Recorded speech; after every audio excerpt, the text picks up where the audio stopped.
Hi, everyone. My name is Courtney Johnson, and I am the social and community marketing lead here at Hugo. I've always been really passionate about company culture, and Hugo has been super transformative in the way that I look at culture. So I want to share a little bit of that knowledge with you all today, especially around meetings and how meetings are affecting your remote culture. At Hugo, our mission is to connect the way we work to the way we meet. And the more we work to change our meetings, the more we can notice a positive effect on other aspects of how we work. So today we'll be talking through how Hugo and how some other teams have really transformed meetings, especially remote meetings, into a force for alignment, for engagement, and efficiency. One of my favorite parts of my role is getting to see all the conversation on social media about meetings. And just a little snapshot to kind of how people think about meetings. It's pretty apparent we've all been here. Chances are you'll see a lot of employee frustration really only continues to grow, especially as we've gone remote. We all hear the same tropes, meetings suck, meetings are boring, waste of time. Could have been an email. The boss just wants to feel like they're doing something. It's a valid concern. So if you're here, you're in the right place to start to change these things.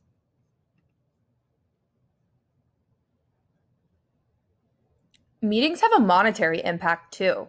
If you multiply the hours and salaries of everyone at the meeting, the time spent, you'll find that meetings can be one of your biggest expenses. But the consequences of bad meetings aren't necessarily just financial. They're emotional. Unproductive meetings can lower morale, can erode the confidence in leadership, and can create a culture of kind of resentment around meeting and spending virtual time or in-person time with your teammates. Another big problem we run into is meetings really lack adaptation to our newer work environment. Workers waste around 13 days a year on unproductive meetings. So, where do we begin in fixing these problems? This is where Vital Meetings comes in. Vital is a simple set of values and practices for better meetings. Using Vital results in fewer, shorter meetings, and meetings that are more useful and effective. It really ensures that all meetings have a purpose. You only attend meetings if you have to be there.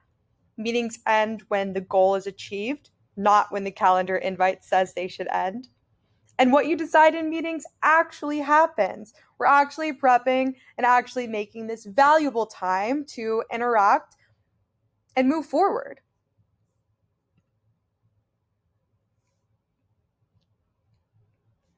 The Vital methodology is founded on these four core values. These are the values that guide you into how you think about meetings, why you have meetings, what you meet about, who attends, and what happens before and after every meeting. Our first value is meeting scarcity over meeting abundance.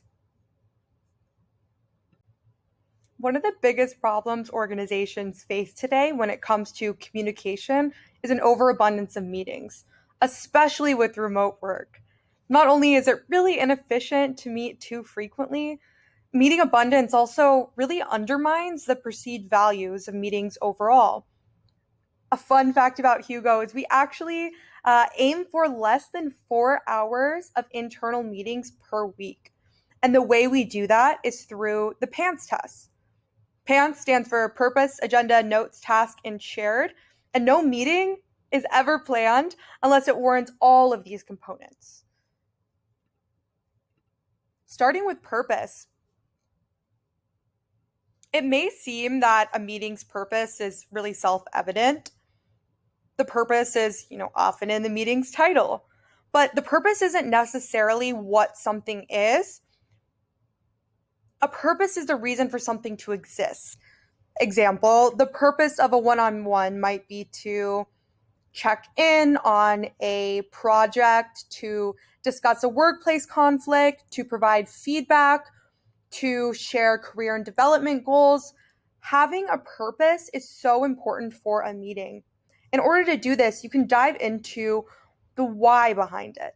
If there's no clear goals, the meeting really shouldn't be held. But if there is a clear goal, then the purpose of the meeting stems from that.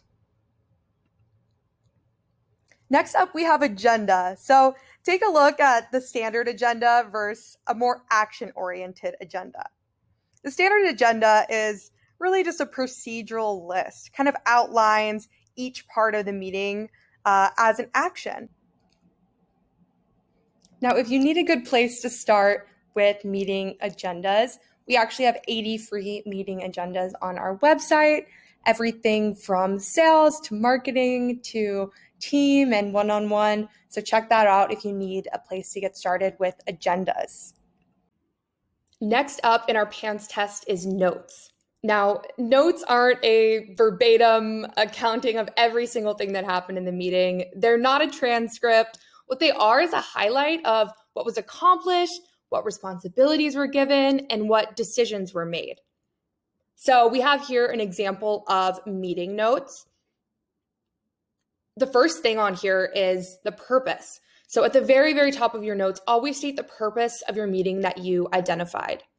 Then we have the agenda. So to take meeting notes, the easiest way to do it is just to fill in the agenda document with more information. Usually this can take the form of just bullet points underneath each agenda item. Next, we have highlighting decisions. So any milestones or decisions should be highlighted or underlined or bolded, however you want to do that. And then highlighting any tasks. Next up, we have tasks. All action items should be assigned directly to the responsible individual before the meeting ends. Now, this responsible individual may not be the person who ultimately does the work, but they are the person who's responsible for carrying that idea forward and making sure it gets done. Lastly, we have sharing, meaning meeting organizers must do everything they can to share out not only the notes to participants, but anybody else that may find this valuable by putting the purpose, agenda, notes, tasks all in the same accessible, shareable place. Our next vital value is thoughtful scheduling over broad invitations. Now, the PANS test is a really good start, but really not enough to save you from bad meeting culture. This value provides a paradigm for ensuring that you have the right people in each meeting. So how do we schedule thoughtfully? The first thing to do is invite only necessary people. And a good way to identify who the right meeting participants are is just go through your attendee list and ask yourself if somebody really needs to attend the meeting. So are they a stakeholder? Do you need buy-in from them? Is there a problem that's impossible to solve without them? If not, if you don't need them there, trim down your attendee list. And you'll often find that when you kind of do this mental exercise, you'll find that a lot of people don't actually need to be in the meetings and you can give them their time back. Figuring out the right meeting length for your specific meeting is really, really important. And the best way to do this is just by cutting down the time that's spent in meeting. So some ways to do this, you can break big meetings down into smaller meetings. Put data in your agenda or any other things that you don't really want to talk through for people to go over beforehand, kind of like a pre-read. You can request all participants to summarize their updates in just a couple bullet points, then quickly read through these summaries so there's not too much dragging on. You can use a parking lot, so maybe a topic or something really interesting comes up that can kind of derail the whole meeting. So if the discussion isn't aligned to that, leave a space at the bottom of your agenda called a parking lot. And if something comes up that deserves its own dedicated time, just jot it down and assign somebody to follow up on making that happen. You can also record a video before the meeting. We love using Loom here at Hugo, and it really helps explain a concept or explain something before the meeting happens. So you're not using valuable meeting time to go over something that could just be said in a video. You can cap your total meeting time. So here at Hugo, we cap our meeting time to 4 hours per week. That can be pretty hard to start with. So start by cutting your meetings by 10 or 20% a week and go from there. And then stop when you're finished. End meetings early when they've reached their goal, not when the calendar invite says that they're complete. Our next vital value is active discussion over mind-numbing presentations.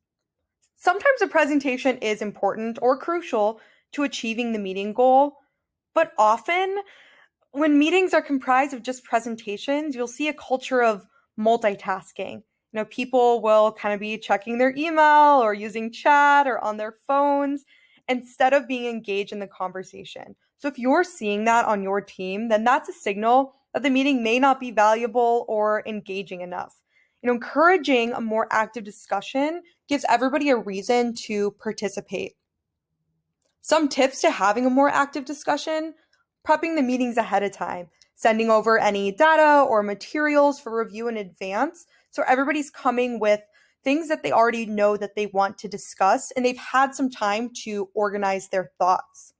You can also ask others to contribute in advance, so being proactive and soliciting contributions from others, having them create notes and contributing to the agenda really allows people to take more ownership of concepts and ideas, planting the seeds for much better discussions.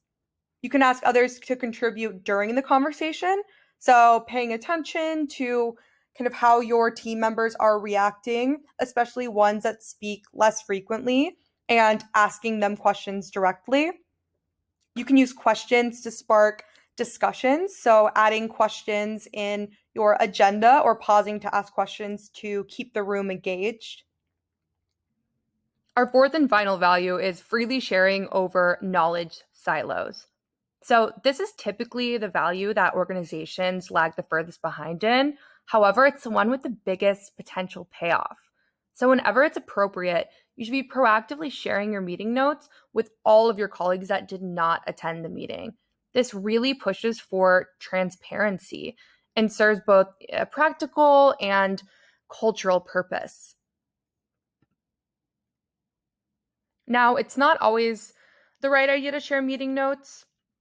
Obviously, if it's more of a private matter, you don't need to be sharing it, but this is a really great tool, a great chart to look into to see if you should be sharing these notes.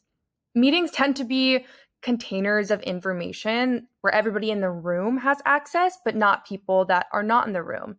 It's kind of like the meeting never existed. So if you get in the habit of sharing your meeting notes, it really taps into a culture of transparency. Now that we've talked through Vital, what it is and how to implement it, we're going to jump into the 4-hour meeting week. This is one of my favorite culture aspects at Hugo. Basically, our meeting time is capped at 4 hours per week. I know that sounds crazy, but here's the thing, it worked. It really allowed us to have more time to actually do our work. It's allowed us to be a lot more productive and creative in the way that we share information. And it's improved our overall meeting health by truly making meetings matter. Now, there's one important caveat to this. The 10% rule is only for internal meetings. So, meeting with your customers, that's outside of this rule. But if your meeting sounds good to you, 4-hour meeting week sounds like something that you can implement or want to test out. Here's some ways to do just that.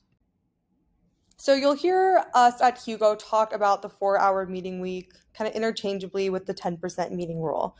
If you're working 40 hours a week, 10% of that is in meetings maximum. The biggest tip I have is 1 meeting in, 1 meeting out. This has been super helpful for us because if something's not working in a meeting, if we're not seeing results, if people aren't getting value out of it, we make sure to cut that meeting or adjust it to make it more valuable. So one way that we evaluate how well a meeting is going, how productive it was, how valuable it was to the team is by using a rate the meeting poll. After each meeting, we'll rate if it was a good use of time. If we get a lot of 4s and 5s, we know we're in a good place. But if there's 1s, 2s, or 3s, or if there's a pattern of the meeting not really being a good use of time, then we go in and evaluate and adjust or just cancel the meeting altogether. So a couple other tips to make the 4-hour meeting week work. One is sharing updates in advance, making sure there's a pre-read to Every meeting that's going to have a lot of information, this is a really good place to put in data to review that beforehand so you don't have to go through like every single number, every single data point. Making a video instead is also a great thing to put in the pre-read or just sharing instead of a meeting. Oftentimes we'll cancel the meeting if we can fit all of that information or update in a Loom video. You can also just not go to the meeting. If the meeting isn't valuable to you, you can say no. You can ask for an email instead. You can ask for a video instead or an update instead. Lastly, know that working together isn't the same as having a meeting and doesn't really fit into our 4-hour meeting week. So, if you have your Zoom open or your Teams open and you're kind of brainstorming, or maybe you're working side by side on something, that's not necessarily a meeting that's structured differently. So make sure not to count those into the 4-hour meeting week, using that as extra time, more casual time. But when it comes to structured meetings, we really try to cap it at 10%. So now that we've talked through vital meetings in the 4-hour meeting week, I want to share with you guys some free resources that can help get you started on improving your meeting culture and starting to think about your meetings in a little bit different way. Our first resource is, of course, Hugo. Hugo is actually free for up to 10 users, and it's an amazing tool for better meetings through centralized, actionable notes, and it's connected to all your work apps too. Hugo's amazing for prepping meeting agendas, collaborating on meeting agendas, and being able to share notes and tasks after. One of my favorite parts is having these agendas already set, where if I'm prepping for a meeting, I can click an agenda and start from there. I can also post and share into Slack to create visibility on meetings, add the meeting link to the Google Calendar, and assign tasks as well. The next free resource is Vital Meetings. Vital Meetings is an incredible ebook that walks you through more in depth everything we went over today. And one of my favorite parts is the pants test as well as a vital cheat sheet. I have this printed out on my desk and it's super, super helpful just to refer back to whenever I need it. The last resource is the 10% meeting challenge. This is a really fun way to share this challenge with your team, with your colleagues, that walks you through how to take on this challenge. It's super easy to share with others and give some question and answers if you need to convince your boss to try to take on this challenge. Thank you so much to you all for attending this webinar. I really hope that you got a lot of value out of it, and I hope that you can take a lot back to your team, cut down on your meetings, and improve your culture. If you want to check out Hugo, go to hugo.team and feel free to reach out to any of us to ask any questions. Thank you again, and I hope your meetings are fantastic.